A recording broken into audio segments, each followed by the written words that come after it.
माझी मिसेस, माझी जी सदस्य आसुदा ममराबादकर, पल्लवी जितेंद्र देशमुख. मी माझ्याकडे वारंवार ऑफिसवर लोक येतात घरकुलांसाठी. घरकुलांचे इथे प्रस्ताव पाठवल्यानंतर हे 2023, 24, 25चे प्रस्ताव 2026ला पाठवत आहे.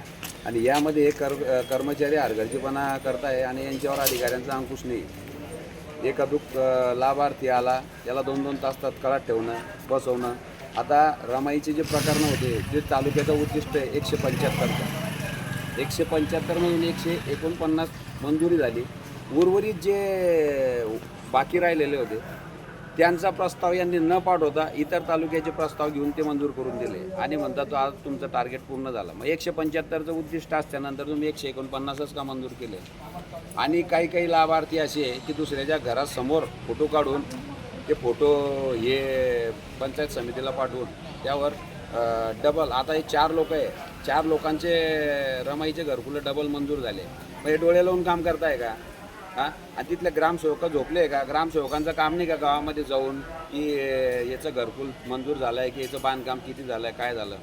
तर असे प्रकारचे जे लाभार्थी, ओरिजिनल लाभार्थी, त्या लोकांना अशा प्रकारे इथे त्रास होतो आहे पंचायत समितीला.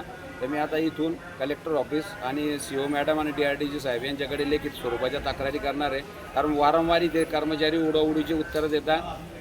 गरीब जनता 200-300 रुपये रोज बोलून इथे यांच्या पंचायत समितीच्या ऑफिसला खेटा मारता, चक्र मारता.